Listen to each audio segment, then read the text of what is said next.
أنصحكم تجربوه علشان طعمه هيخلوكوا كل يوم تعملوه، عشان ده تحفة حلوة أوي. عجبك؟ أنصحكم تجربوه. هو حلو قوي فعلا. وبعد كده تسجلي بصوت. لا مش بسجل صوت، انت ايه رايك؟ طعمه حلو ولا لا؟ قولي طعمه حلو ولا لا. أنا عملت كده يعني أقصد ما هما مش شايفين انت عملتي ايه، انا بسالك عشان تردي عليا. عايزه اقول لكم يا جماعه ان المقدمه دي انا ما اتفقتش والله عليها انا وبنتي خالص. هي دخلت لقيتني بصور لقيتها بتقول كده من نفسها. يلا بينا ندخل على الطريقه. اول حاجه بشرت بصلتين زي ما انتم شايفين كده، حطيت عليهم معلقتين من الزبادي، وحطيت عليهم ملح وفلفل اسود وبابريكا مدخنه، وكمان معلقه من الكزبره الناشفه، واحط شويه كده من البصل البودر وكمان الثوم البودر. خلاص دي كده تقريبا كل الحاجات اللي احنا حطيناها. حطينا كمان شويه كده من الكاتشب وكمان شوية من المستردة. تمام كده. بحط عليهم كمان حوالي معلقتين كده من الزيت، وبعد كده بحط نقطتين من الخل عشان تديني كده ايه، تخلي اللحم بتاعي يستوي معايا اسرع. بقلب بقى الخلطة دي كلها كده مع بعض وبركنها على جنب. بجيب بقى الفراخ بتاعتي زي ما انتم شايفين كده. هنبدأ بقى ان احنا دلوقتي نقطعها. انا هعملها فراخ شيش، يعني هعملها متقطعة بس تكون يعني هشويها بس تكون متقطعة بالعظم.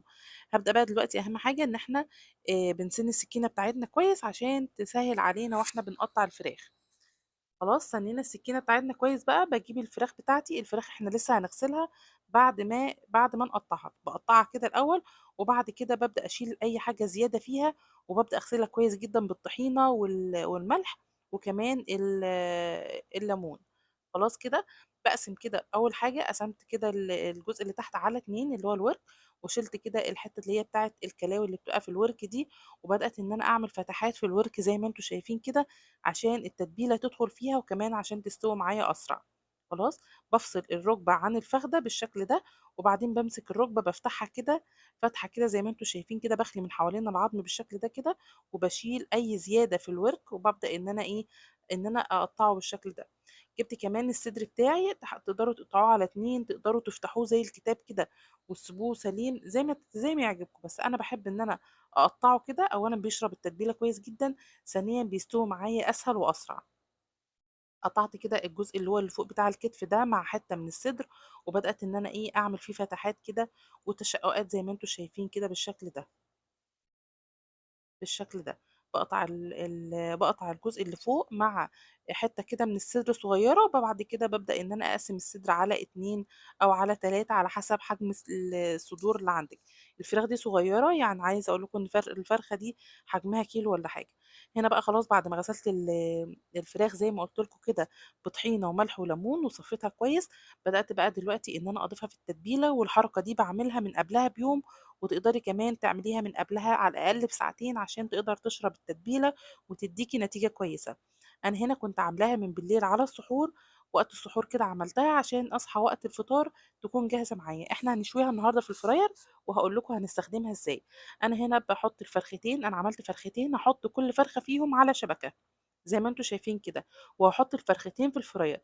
تقدري بقى تحطي فرخة واحدة، تحطي فرختين، يعني أنا هنا كنت عارفة ان الفرخة التانية اللي هي اللي هتبقى تحت مش هتاخد لون طبعا، بس انا حطيتها من باب ان هي تدخل في التسوية وكمان اللي تنجز معايا في الوقت شوية. ببدأ بقى ان انا اشيل اي زيادة من التتبيلة من على الفراخ بتاعتي زي ما انتم شايفين كده، عشان ما تتحرقش معايا، ولو في اي بصل فضل عليها هتلاقيها اتحرقت معاكي. بدأت ان انا زي ما انتم شايفين كده حطيت الاول ورق زبدة عشان ما تلزقش معايا، وبعد كده حطيتهم زي ما انتم شايفين كده. طبعًا اللي تحت دي هتدخل في السوا بس مش هتتحمّر زي ما هتشوفوها دلوقتي. هاعملها بقى على برنامج المشويات. برنامج المشويات عندي بياخد ربع ساعة على درجة حرارة 200 زي ما أنتم شايفين كده. خلاص، أنا كده اخترت برنامج المشويات. البرنامج ده أنا باشغّله تقريبًا حوالي 4 مرات، وبافضل بقى إن أنا إيه، أقلّب الفراخ كده وأطلّعها من فوق لتحت زي ما أنتم شايفين كده. أنا حطيت الاتنين فوق بعض بالشكل ده كده. خلاص. على ما الفراخ تعدي اول ربع ساعه هنعمل مع بعض شويه سلطه كده زي بتوع الحياتي، تحفه جدا جدا جدا. هتاكلوها وتسيبوا الفراخ بتاعتكم. بدأت زي ما انتم شايفين كده قطعت الطماطم. كل ده والفراخ بتتشوي كنت انا خلاص بجهز في السلطه زي ما انتم شايفين. معايا هنا بقى فلفل رومي او فلفل بارد، ممكن تحطوا فلفل الوان زي ما انتم عايزين. بدأت ان انا اقطعه، قطعت خيارايه. لو عندك بقى شبت وكزبره برضو هيديكي طعم حلو جدا جدا. خلاص، نقطعهم كلهم مربعات كده. وما ننساش طبعا بصلايه كده بتديها طعم حلو جدا، طالما احنا عايزين ان احنا نوصل للنتيجه اللي هي بتاعه السلطه اللي بناكلها في محلات الحاتي.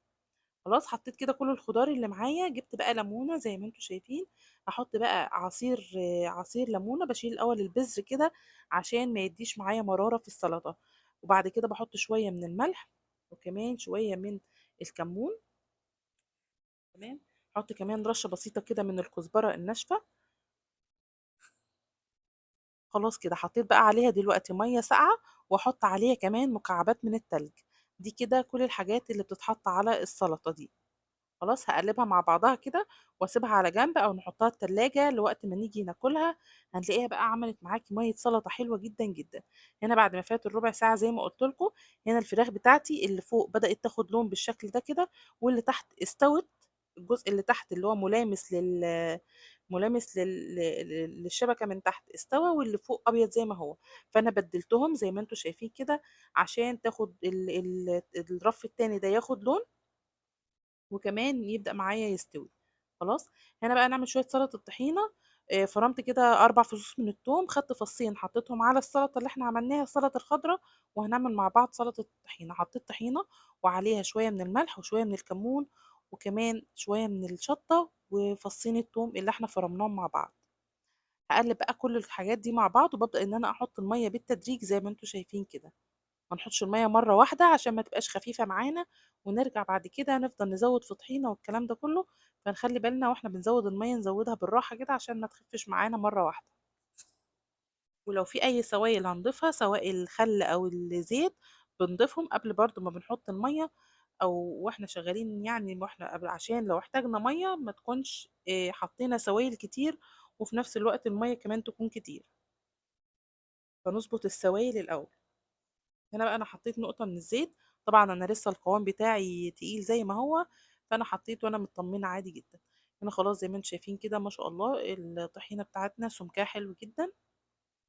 تقدروا بقى تعملوا معاها الاكلة دي مكرونة، تقدروا تعملوا معاها رز زي ما انتم حابين. تقدروا تعملوا معاها اي حاجة. انا هنا اكتفيت ان انا اعمل شوية سلطات زي ما انتم شايفين كده، وناكلها بعيش وحلو قوي جدا كده. تقدروا كمان تجيبوا شيبسي وبطاطس وحاجات زي كده هتديكي نتيجة ممتازة جدا. دي كده السلطات بتاعتنا خلصت. خلاص، هنا زي ما انتم شايفين كده الفراخ بتاعتنا كانت اخدت لون من الناحية اللي فوق، بدأت ان انا اقلبها بالشكل ده كده. خلاص، يبقى انا كده شغلت لحد دلوقتي، شغلت انا مرتين. دلوقتي هشغل المرة التانية. انا كده طلعتها وهبدأ ان انا اقلب فيها بالشكل ده كده عشان تاخد لون من الجنبين زي بعض.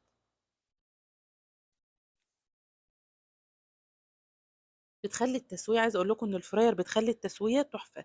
بتبقى الفراخ واخدة لون حلو جدا، وفي نفس الوقت مستوية ومش ناشفة ومقددة. يعني بجد اختراع بالنسبة لي ان هي تطلع لي الفراخ بالنتيجة دي حلو جدا. قربت بقى الفراخ بتاعتي من اول رف فوق خالص اللي هو ملامس للشواية اللي فوق، عشان تتشوي معايا اسرع وتخلص معايا بسرعة. هعمل بقى كمان الجزء اللي تحت اللي هو كان اتحمر في الاول. هبدأ ان انا اقلبه كده برضو بالشكل ده، واسيبه زي ما انتم شايفين. هنا كان خلاص الجزء اللي كان فوق عند الشبكة اخد لون زي ما انتم شايفين ما شاء الله ممتاز كده. حطيته بس اللي هو ايه اخد تشميعة كده بسيطة 5 دقايق وبعد كده طلعته. يبقى انا كده مجمل اللي انا استخدمته للفرختين في الفراير قعدوا تقريبا ساعة.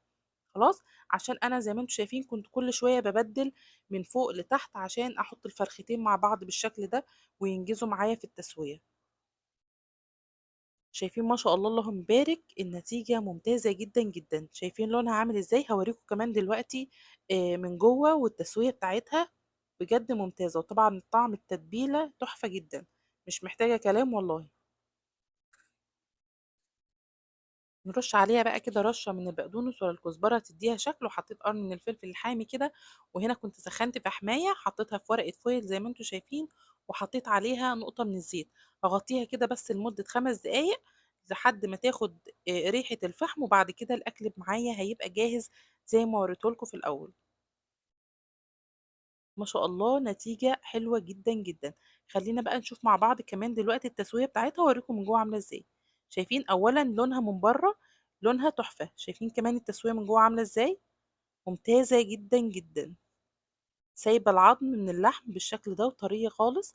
اتمنى تجربوها ان شاء الله بالطريقة دي وتعجبكم. يا ريت بقى لو عجبكم الفيديو تعملوا لايك وشير كتير. اسيبكم على خير، باي باي.